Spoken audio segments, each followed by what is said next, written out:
दिखावा प्रिय है ना, वो शिव महापुराण में पहुंच ही नहीं पाते। जिनको शिव प्रिय है ना, वो शिव महापुराण में पहुंच पाते।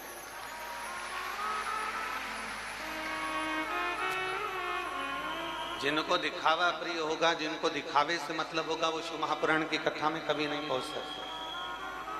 शिव की प्रियता,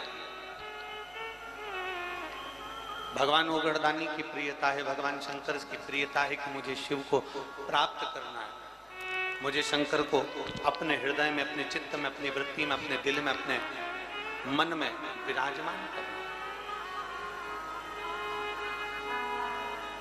और जो जहां बैठता है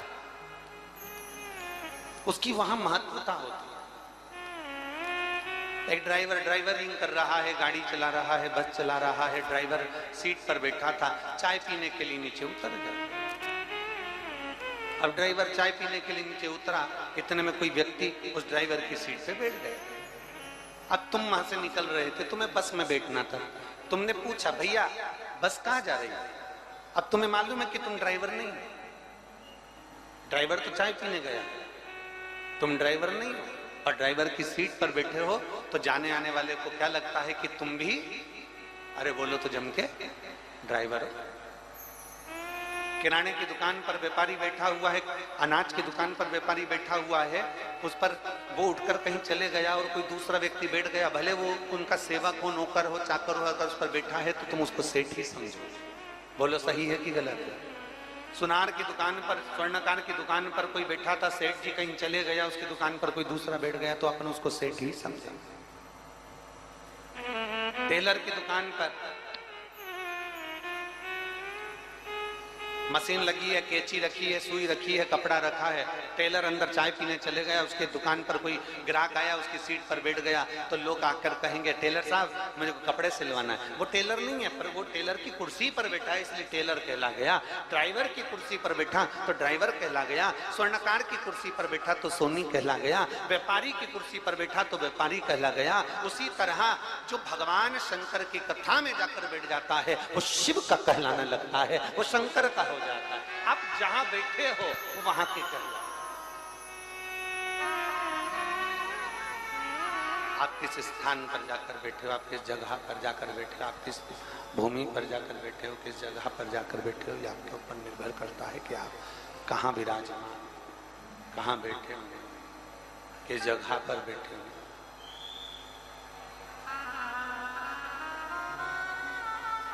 कौन आता है, कौन बुलाता है, महज ब्रह्म है, करता सब विधाता है। शिव महापुराण में बुलाने वाला कोई नहीं है, शिव महापुराण में लाने वाला कोई नहीं है, शिव महापुराण में बिठाने वाला कोई नहीं है, शिव पुराण करवाने वाला कोई नहीं है, शिव पुराण वाला कोई नहीं है। शंकर इस कथा को बाँचते हैं यजमान के रूप में, जैसे शर्मा जी और अन्य जैसे यजमान, तो शिव इन यजमान के रूप में बैठते हैं और शिव ही आकर इस पवित्र कथा को आपके रूप में श्रवण करते हैं। शिव के सिवा कुछ भी नहीं, शंकर के सिवा कुछ, शिव ओगड़दानी के सिवाय कुछ नहीं।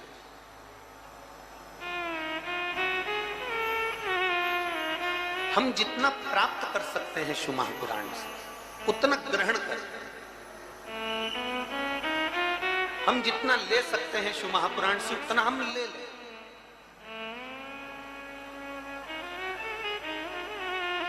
हम जितना प्राप्त कर सकते हैं हम उतना प्राप्त कर लें। भगवान ब्रह्मदेव का चरित्र कल कथा में कह रहा था कि ब्रह्मा जी झूठ पर झूठ बोलते रहे, ब्रह्मा जी झूठ पर झूठ बोलते रहे, केतकी के फूल से झूठ बुलवाते रहे, गौ माता से झूठ बुलवाते रहे, आखिरी में ब्रह्मा जी का सिर काल भैरव ने काट दिया। ये कल की कथा में अपन ने श्रवण किया।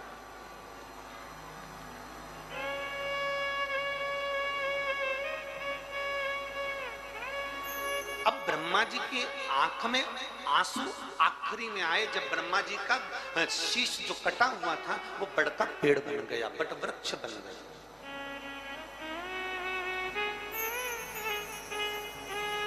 ब्रह्मा जी का जो शीश था वो बड़ वृक्ष, बट का पेड़ बट वृक्ष बन जाता, बड़ वृक्ष।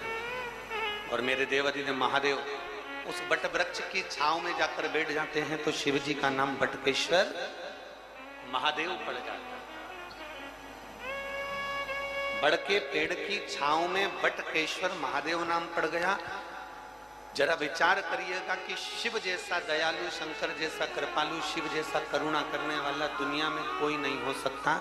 जरा विचार करिएगा कि शिव जैसा दयालु संसार में कोई नहीं हो सकता। आप भगवान नारायण श्रृंगार कर कर बैठे हैं, आप एक लोटा जल उन पर डालकर बता दो, तुरंत पंडित जी नाराज हो जाएंगे, तुरंत ब्राह्मण नाराज हो जाएंगे, तुरंत संत नाराज हो जाएंगे, तुरंत कोई भी उनको देखने वाला नाराज हो जाएगा। भगवान ने इतना अच्छा पीताम्बर पहना था, भगवान ने इतने अच्छे आभूषण पहने थे, भगवान ने इतना अच्छे जेवर पहने थे, भगवान ने इतना अच्छा मुकुट पहना था और तुमने उस पर पानी डाल दिया, तुरंत नाराज होंगे।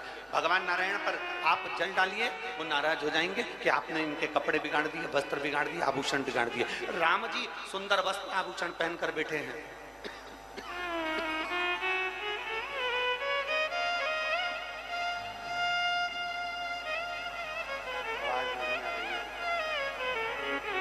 आभूषण पहनकर बैठे हैं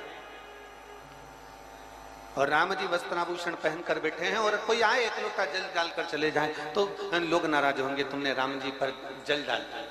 भगवान कृष्ण श्रृंगार कर कर बैठे हैं, एक लोटा जल ले जाकर डाल दो तो लोग नाराज हो जाएंगे। देवी जी श्रृंगार कर कर बैठी हैं, एक लोटा जल डाल दो तो लोग नाराज हो जाएंगे। पर केवल एक देवादिदेव महादेव कैसे हैं जो अपने भक्त से ना सोना मांगते हैं, ना चांदी मांगते हैं, ना अंबर मांगते हैं, ना पीताम्बर मांगते हैं, ना रतन मांगते हैं, ना कोई आभूषण मांगते हैं। केवल देवादिदेव महादेव अपने भक्त से केवल इतना कहते हैं कि मुझे अगर देना चाहते हो तो अपने घर से एक लोटा जल भर कर ले आओ। अगर लोटा भरकर जल भी नहीं है तो मेरे मंदिर में आकर केवल 3 बार ताली बजाकर चले जाओ। अगर वो भी नहीं कर सकते तो मेरे मंदिर में आकर प्रणाम कर कर चले जाओ। वो भी नहीं कर सकते तो मेरी बेलपत्र उतार कर मुझे वापस चढ़ा कर चले जाओ। वो भी नहीं कर सकते तो मेरे मंदिर के सामने से निकल कर चले जाओ। वो भी नहीं कर सकते तो मेरे मंदिर के बाहर से शिखर का दर्शन कर कर निकल जाना। देवादिदेव महादेव कहते हैं उतने में भी मैं करुणा कर देता, उतने में भी मैं दया कर देता हूं। वो शिव है, वो औघड़दानी है, वो त्रिकालदर्शी, वो कैलाशी, वो अविनाशी, वो शिव है, वो शंभु है, वो औघड़दानी है, वो शंकर, वो करुणा सागर, वो दया सागर।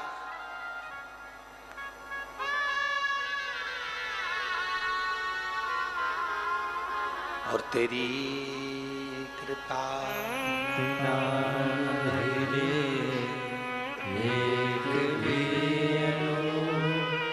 लेते श्वास तेरी कृपा से तनु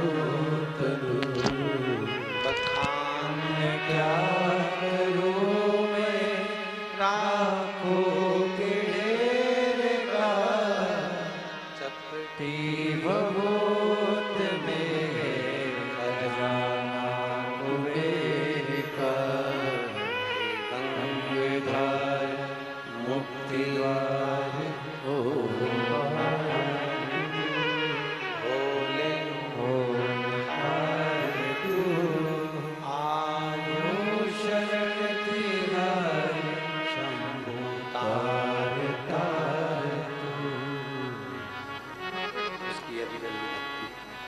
एक विश्वास, एक दृढ़ता, प्रभु को पाने की एक ललकता, परमात्मा को प्राप्त करने की एक उमंगता, एक आनंदता।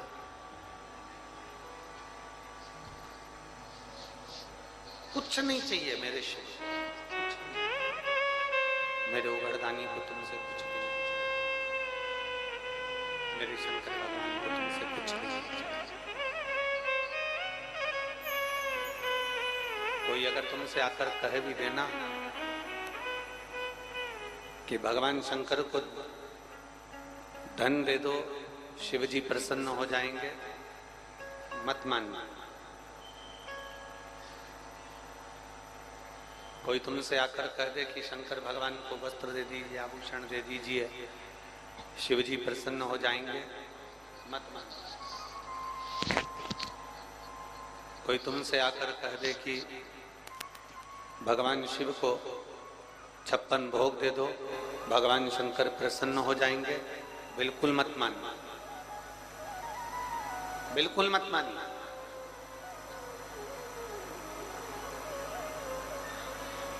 धन से, दौलत से, पन भोग से, तुम्हारी प्रॉपर्टी से, तुम्हारी दुनिया की धन दौलत सत्ता से मेरा शिव कभी प्रसन्न नहीं होता,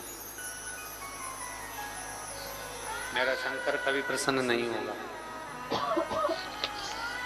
अगर शिव को प्रसन्न करना तो शंकर को धन मत दो। शिव को प्रसन्न करना है तो तुम्हारा सोना चांदी हीरा पन्ना शंकर को मत दो।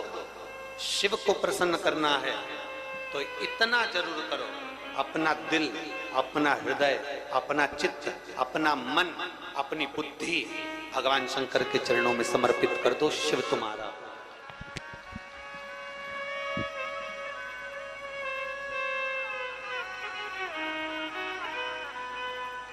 शिव को प्राप्त करना कठिन नहीं है।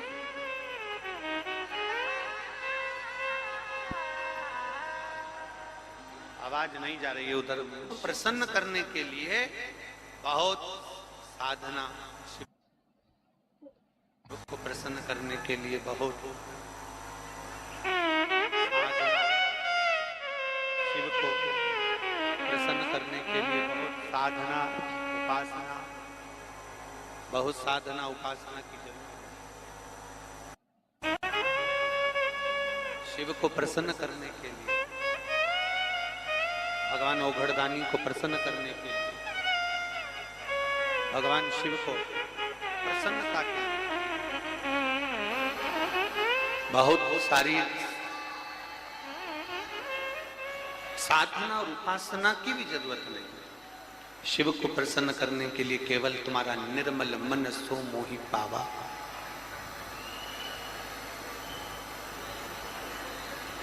केवल तुम्हारा हृदय, शिव को प्रसन्न करने के लिए केवल तुम्हारा निर्मल मन, तुम्हारा हृदय श्रेष्ठ हो जाए। आपने अगर बस ये दे दिया तो शिव तुम्हारा हो गया, शंकर तुम्हारा। कौन कहता है भोले आते नहीं, कौन कहता है भोले आते नहीं। आप मां गोरा की तरह उन्हें बुलाते नहीं। जिस दिन तुमने मां पार्वती की तरह, मां गोरा की तरह, मां जगतजननी जगदम्बा की तरह, मां उमा की तरह, मां कात्यायनी की तरह, मां कुष्मांडा की तरह, मां स्कंदा की तरह, जिस दिन तुमने दिल से, हृदय से देवाधिदेव महादेव को पुकार लिया, जिस दिन तुमने मेरे शंभू को बुला लिया हृदय से, दिल से, उस दिन मेरा देवाधिदेव महादेव तुम्हारे सम्मुख में आकर खड़ा हो जाएगा। उस दिन तुम्हारे सम्मुख में होगा। शिव महापुराण की कथा कहती है, एक मां और दूसरा महादेव। मां का हाथ हमारे ऊपर हो, मां का हाथ हो और मेरे देवाधिदेव महादेव का साथ हो। अगर ये दो चीज है हमारे साथ में तो दुनिया में कोई बल नहीं कि तुमको डुबा दे। तुम्हारा हाथ पकड़कर महादेव पार जरूर लगा दे। मां का हाथ और महादेव का साथ कभी डूबने नहीं देता, कभी डूबने नहीं देता। और मैंने तेरे ही भरोसे बाबा, तेरे ही भरोसे हवा में उड़ती जावांगी बाबा, डोर तो छड़ना में कटी जावांगी। भोले मैं तेरी कदम, शंभो मैं तेरी कदम, हवा विच उड़ उड़ती जावांगी बाबा को